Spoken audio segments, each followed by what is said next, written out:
So welcome to Inside NLCS Singapore, where we're having conversations with the people that help to shape our school. And today's guest is Amy Long. Amy is an assistant principal in the junior school, founding member of our school, but actually arrived knowing more than most about the NLCS ethos because she was previously employed at NLCS in the UK. And Amy is known for her positivity, her passion, both infectious characteristics, and I just want to explore that in a conversation with her today. So thanks, Amy, for joining us. So let's start at the beginning, and the beginning, in my sense, is you're at NLCS in London. So you're immersed in that very unique NLCS ethos. How did that shape you as an educator? Did it change you as an educator? Absolutely. So when I applied for the role, I had a funny story about how I applied for the role, actually. I misread the application information and ended up submitting a handwritten letter, which I thought was quite unusual when I was applying, and thought maybe it's because they have such a long history, they like to do some more traditional ways. Anyway, it obviously made me stand out. So, but I think I was really drawn to the school because of its history, which is my academic and subject passion, and also as soon as I visited the school, you're absolutely immersed in the culture of the school, the legacy of the school, and just the empowered females that come out through that school as well. And when I actually got there, I was surrounded by inspiring students, by inspiring parents, and an amazing team of inspiring colleagues. So in all ways, you grow as a professional because you're constantly being challenged by the students, because you think you know how to challenge students academically, and then you're working with the kind of students that you do at NLCS, and you have to really push and challenge your teaching and learning all the time. But also you're working with such a motivated group of people as well that you have no option but to want to get stuck in and to drive innovation and development. So it was just a really inspiring place to be and absolutely shaped who I was. And my first headmistress was Mrs. McCabe as well, and she was so influential and inspirational that then also being part of a school that you could see was branching out internationally, right from the very first day that I walked through the door, I was keen to be part of that international family. So when the Singapore opportunity came up, it was a no-brainer for me. So yeah, okay, excellent. And if we talk about that transition, so you're at what we affectionately call the mothership. You're immersed in that ethos, and then suddenly you find yourself opening a brand new school in an entirely different context, in the middle of a global pandemic, opening a school and the campus wasn't built, we're in a temporary location. And yet there was still this feeling that on day one, that NLCS magic was there. I mean, did you feel that, given your history and your background in London? Did it, right from the outset, it felt like this is NLCS? Yeah, definitely. And I think walking into the convention centre at Suntec, I was in the position where visually I had familiarity walking around with the branding and the logos all around me, but it wasn't really just that. It was exactly as you described, that feeling about the culture and about the ethos. And actually, I've had this conversation a number of times with people. Everyone will be really familiar that the school flower is the daffodil. And everyone says, oh, why is it that? And the children think it's because it was Frances Mary Buster's flower. I'm sure we could check the archives, I'm sure it was. It's very bright and vibrant. It makes sense for the time of year that the school opened in springtime. But actually, when you really delve into why the daffodil is the school flower, it's about what the daffodil symbolises and the fact that it blooms so early in spring when in the UK the weather is still quite harsh. And this flower blooms and it's just beautiful and opens up those doors to spring. And it's really about resilience. And so when we opened in a global pandemic, in very challenging circumstances, I said to everyone then, and I still say to everyone to this day, this is actually the most NLCS thing to do. Actually overcoming all of those challenges, we still have a lot of our founding families with us as well, and going on that journey together and still maintaining true to our ethos in spite of all that was truly NLCS to me. Excellent. That's a really powerful story. We need to capture that in some way and share that. Tell me about some specific moments where you may have seen our students in Singapore doing something, or you've seen our teachers teaching, or just some activity going on, and it's made you think immediately, this is NLCS, this is what it's all about?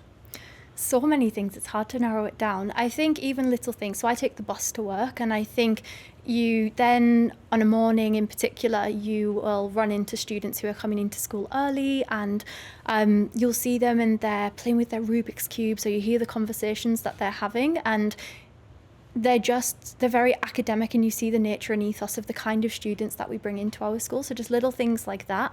But I also think as well, the kindness that they show to each other, and when you see the staff, the genuine care that they exhibit to the students, how well they know them. And when you then start to do things with the students, this week I was interviewing for our next year's Little Six, and some of the things that they were saying, they're using phrases that have really stuck with them about what their teachers saying, like about the best thing is to benchmark yourself against yourself. So that individualized pastoral care and pursuing excellence for each and every individual, and then running their own race, you really see that, and that comes through so organically in the way that they speak in completely different contexts.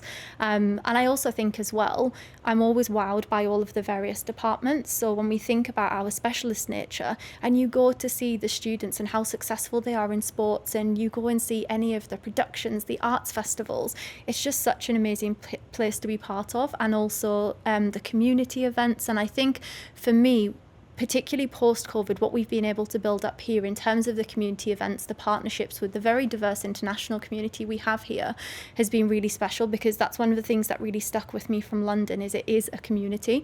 You don't ever really leave there. I have had students who've come over to Singapore, they come in, and I still speak to my colleagues back in London, where the girls are now have left or are leaving the senior school, who I had when they were in year 3, when they were 7 years old, and they pop down to go and say bye, and then they'll say, oh, I spoke to Miss Long, and then they will send over their wishes to Singapore, and it's just really lovely to be part of that family. So yeah, that's great.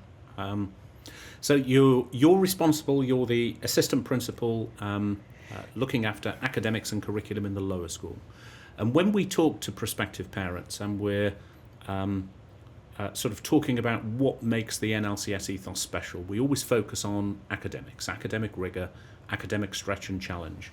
And I always think that when you talk to prospective parents in those terms, they immediately think about sixth form studies. They think of classrooms full of 15, 16-year-olds. But we know that's not the case. So just tell us what that academic rigour, academic excellence, academic stretch and challenge looks like in a classroom full of 8 or 9-year-olds. So I think you're right that sometimes it's a shift and a mindset shift that both parents and, I would say, sometimes new staff joining the school go on, where people can have only their own background and experience to draw upon, and they do have a more stereotypical view of what academics looks like. It's textbooks, it's repetition, it's been getting 100% on tests, those kind of things. And certainly there's a place for that academic success in a quantifiable sense, but it's not what we're striving for.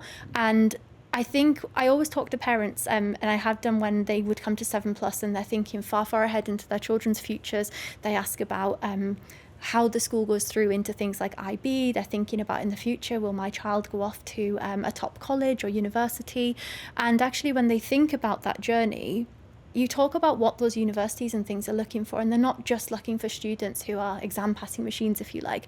They are looking for well-rounded individuals and students who can really engage deeply and critically with subject content, and that's what we really nurture in the junior school. So one of the mindset shifts that I think everyone goes on is you don't need a textbook to do that. It's about hooking the children into the learning, inspiring their enthusiasm, engaging them with that, finding what they're interested in, but also really acting as an expert within any subject matter, giving them key content and knowledge that they can work with, but also that they can explore and pursue further, and giving them plenty of avenues to explore that academically way beyond the curriculum and take that right throughout with them. So I think that's what it's about, and I think you have to bring that to life in the classroom. So it's through questioning, it's through discussion, it's through creating a culture where they're afraid to have a go and actually understand that you don't have to do this for a reason. You don't have to learn maths because you're going to use it when you go out shopping in the world. Certainly that's useful, but actually it's just really interesting and satisfying to work through a tough problem. And even if you don't get there,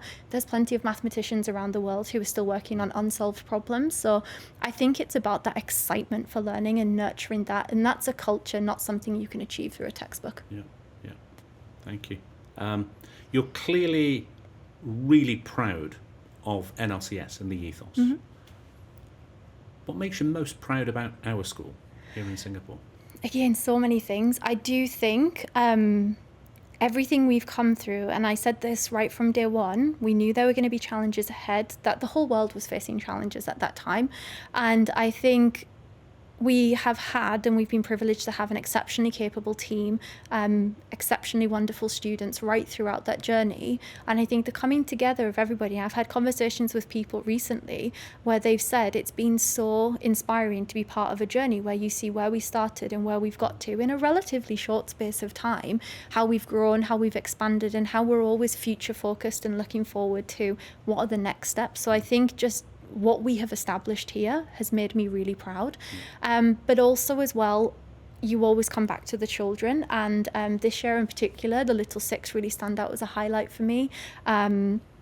So I think, there's too many things I could probably talk about in one setting, but I think generally what we've set up and established here, particularly coming from one contrasting extreme to another, coming from a school that has just celebrated its 175th anniversary to we're just about to celebrate our 5th year of operation. And although you have all of these exceptionally capable people from all different backgrounds, to actually pull all of that together and to curate that ethos in a completely different context is very successful, and I feel very proud of being part of that. Yeah, good. Okay, we end all of these conversations. We've stolen a concept from a very famous podcast, and we're asking everyone to leave a question for the next guest that we have in a conversation with. So here's your question, and the last person that we spoke to was Ed Jeffries. Okay. So here's his question for you. Can you think of a lesson that you sat through when you were younger that still impacts you today? It would definitely be a history lesson. And I remember I would have been in year 10 or 11 because it was GCSE history. And it was the first time I'd ever really had an opportunity to properly explore American history. I love many, many aspects of history. My favourite is ancient history. But it was the first time I had an opportunity to look at American history, and I just found it absolutely fascinating. And I think the reason that lesson stands out to me, and I could also then translate that when I went to sixth form and studied history as well, and what it comes down to about what's one of the things I'm very proud of about our school as well, it was because of the quality of the teacher. And my teacher had such an astute observation for students who were so engaged with it, would take them deeper, would give you additional reading materials, would help you to pursue that passion and interest further. That is just something that even to this day I will still be really interested in and read around American history for that reason. By contrast, and again, this is what I mean about the quality of the teacher, I then went to a conference at the Historical Association once I started my teaching career, and there was a keynote speaker, and the lecture was about comparing and contrasting American presidents throughout history. So I was like, oh, this is going to be right up my street. But because they were so much less engaging as an educator than my history teacher, I wasn't enthralled by the subject content of the lecture. So it really just shows the power of the person in that room delivering that content. So Absolutely. Yeah. Absolutely. Amy, thank you very much for everything that you do for our school, and thank you for the conversation. Thank you.